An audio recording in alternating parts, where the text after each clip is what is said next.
Everybody talks about vitamin D, like it's the miracle pill for aging. Take more of it and you're set, right? Pop a supplement, get some sunlight, problem solved. Well, here's what almost nobody tells you. You could be taking the highest dose vitamin D on the market, and your body might still not be using it. Not even close. Because the real story isn't happening in the bottle you're swallowing. It's happening inside a tiny mineral pathway that almost nobody talks about. And if that pathway is broken, your vitamin D is basically sitting there in your bloodstream, doing nothing. Just floating around, inactive, like a car with no key in the ignition. Let's talk about what's actually going on inside your body after 50. Because this is where it gets really interesting. There's a system in charge of turning vitamin D from a useless raw form into the active form your bones, your brain, and your immune system can actually use. That system depends on enzymes in your liver and your kidneys. And guess what these enzymes need in order to work properly? They need magnesium. Not calcium, not sunlight, magnesium. Now here's the problem, and this is the part that surprises most people. As we get older, our bodies become less efficient at absorbing and holding on to magnesium. Our gut absorbs less of it with each passing decade. Our kidneys let more of it slip away in urine, and a lot of us aren't even eating enough magnesium-rich foods to begin with. So you end up in this quiet, invisible deficiency. You don't see it in the mirror. You just feel it slowly, over months and years. You feel it as fatigue that doesn't make sense. You slept 8 hours, and you're still dragging by 10 in the morning. You feel it as those muscle cramps that hit you at 2 in the morning, for no reason. You feel it as brain fog, where you're standing in a room, and you genuinely forget why you walked in there. Sound familiar? A lot of people blame all of this on stress, or aging, or just getting older. But what if I told you, a huge piece of this puzzle, for a lot of people, is one missing mineral? The good news is, this is fixable, and it doesn't require some crazy supplement stack. Ready? Let's really get into how this works. Okay, so let's break down the actual mechanism here, step by step. Because I want you to really understand this. Not just take my word for it. Think of vitamin D like a key. When you take a vitamin D supplement, or you get sunlight on your skin, that key is in its raw, unusable shape. It's basically a blank. It doesn't fit the lock yet. Your liver and your kidneys are like a locksmith shop. They take that raw key blank, and they cut it, they shape it, into the exact form that fits the locks in your body. And those locks are called vitamin D receptors. They're sitting on cells all over your body, in your bones, your immune cells, your brain, even your heart muscle. This shaping process happens in 2 separate steps, and it's done by 2 different enzymes. Here's the key thing I want you to remember. Those 2 enzymes are magnesium dependent. That means, without enough magnesium sitting right there in the room with them, those enzymes literally cannot do their job properly. The key just sits there, half-shaped, useless, floating around your bloodstream. So here's the full sequence, from start to finish. You take vitamin D. It travels through your bloodstream to your liver. There, a magnesium-dependent enzyme converts it into a form called calcidiol. Then, calcidiol travels to your kidneys, where a second magnesium-dependent enzyme converts it, one more time, into calcitriol. This is the final, fully active form your body can actually use.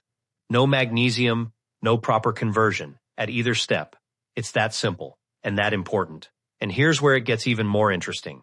Research has shown that people with low magnesium levels have vitamin D that stays stuck in the bloodstream, basically stranded, going nowhere. It's like paying for a first-class flight ticket, checking your bags, going through security, and then never actually getting on the plane. You paid for it, you went through all the effort, you're just not using it. Now, why does this get worse specifically after 50? Reason number 1, your gut lining becomes less efficient at absorbing magnesium from food as you age. Reason number 2, certain medications that become more common with age can lower magnesium levels even further. Acid reflux medications, certain blood pressure medications. Reason number 3, a lot of the magnesium that used to be in our food supply has been stripped out through modern soil depletion and food processing. So you've got lower intake, lower absorption, and higher loss. All 3 happening at the exact same time, right when your body needs magnesium the most. This is exactly why food as medicine becomes so important here. So let's get into it. These are the foods that can help restore your magnesium levels. and in turn help your body activate vitamin D up to 3 times more efficiently. First one, and this one always surprises people. Pumpkin seeds. Just plain pumpkin seeds. The kind you'd sprinkle on a salad. They contain one of the highest concentrations of magnesium of any food on the entire planet. We're talking about roughly 150 milligrams of magnesium in just a quarter cup. That's a huge amount from a tiny little handful. Here's what's actually happening mechanically. The magnesium in pumpkin seeds gets absorbed in your small intestine, enters your bloodstream, and becomes available as that cofactor for those liver and kidney enzymes. Research has shown that increasing dietary magnesium intake directly correlates with higher active vitamin D levels in the blood. The dose here is simple: 1/4 cup of raw or roasted pumpkin seeds a day. That's about 30 grams.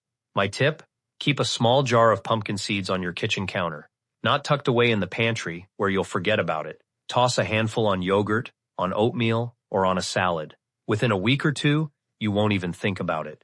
You'll just do it. Second food, and I genuinely love this one: dark leafy greens, specifically spinach. Now, spinach contains magnesium, obviously, but it also contains something else that works alongside it: chlorophyll. Here's a fun fact most people don't know.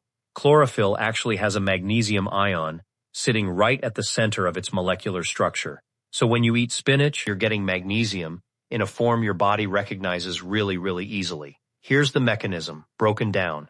The magnesium from spinach gets absorbed in the gut, travels to the liver, and directly supports that first conversion step of vitamin D. Clinical studies have shown that diets higher in magnesium-rich vegetables are associated with significantly higher circulating levels of active vitamin D, especially in adults over 50.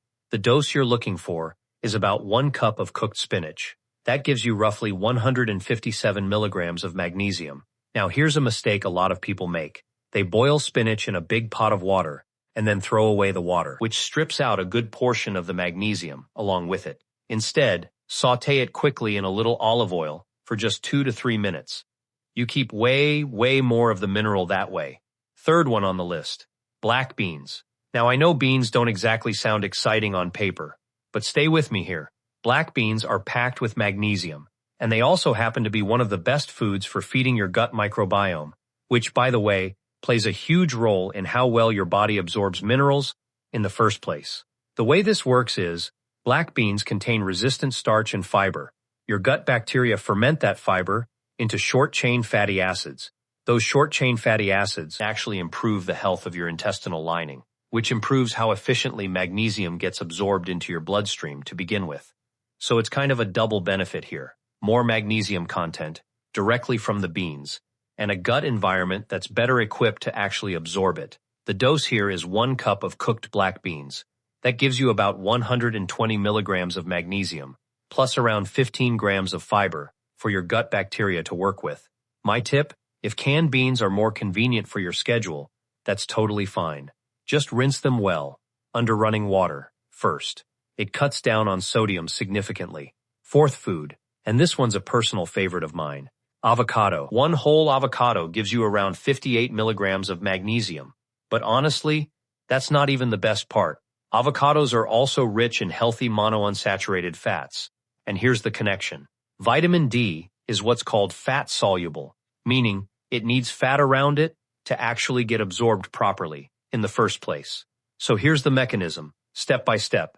When you eat vitamin D alongside a source of healthy fat, like avocado, your body forms these tiny transport packages, called micelles.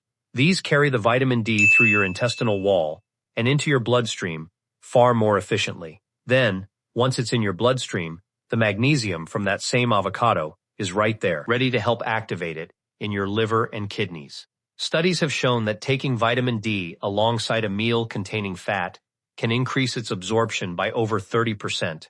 So the dose here, half of 1 avocado, alongside your vitamin D supplement or a vitamin D-rich meal. My tip: if you're taking a vitamin D supplement, take it with breakfast, specifically, and add avocado to your eggs or your toast that same morning. You're basically stacking the science in your own favor. Fifth food, and this one might surprise you a bit: almonds.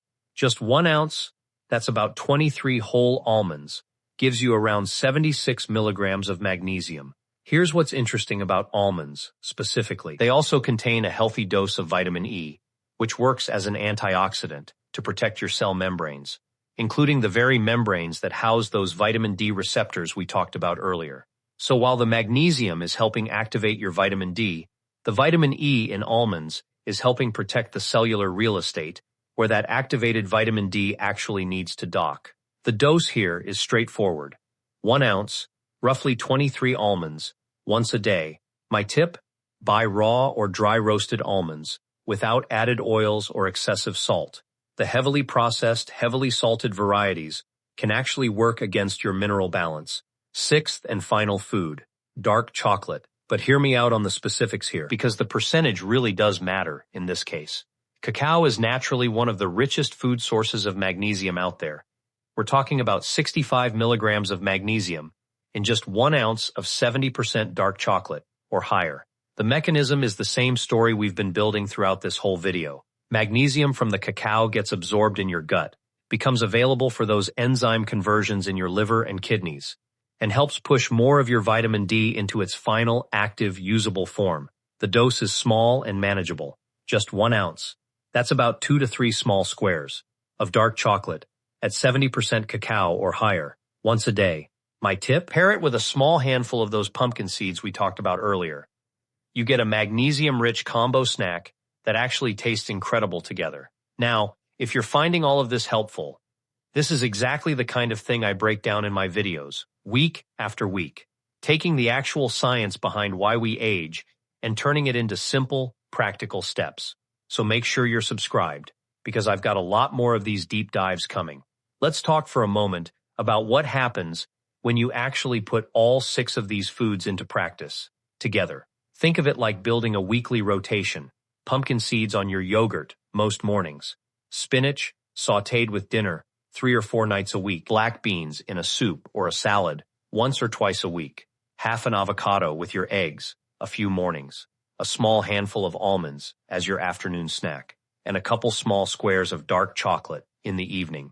When you string these together across a normal week, you're giving your liver and your kidneys a steady, consistent supply of exactly what they need. Here's something worth mentioning. If you've had blood work done and your vitamin D levels came back normal, but you're still dealing with fatigue, brain fog, or muscle weakness, it might be worth asking your doctor to also check your magnesium levels, specifically. Standard blood work panels don't always include it by default. Here's the bigger picture I really want you to walk away with today.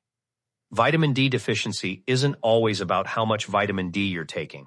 Sometimes, it's about whether your body even has the tools to use it properly in the first place. And magnesium is one of those critical tools, quietly working behind the scenes in your liver and your kidneys. This is bigger than just one vitamin. This is about your whole mineral and hormone system, working together as you age. Your bones, your brain, your immune system, your energy levels, all depending on this one quiet, overlooked mineral pathway. So next time you're reaching for that vitamin D bottle in your cabinet, ask yourself this one simple question. Is my body actually equipped to use this properly right now? Now you know. The answer starts with your plate, long before it ever gets to your pillbox. If you want to keep learning how to work with your body's biology, instead of constantly fighting against it, hit that subscribe button, and I will see you in the very next video.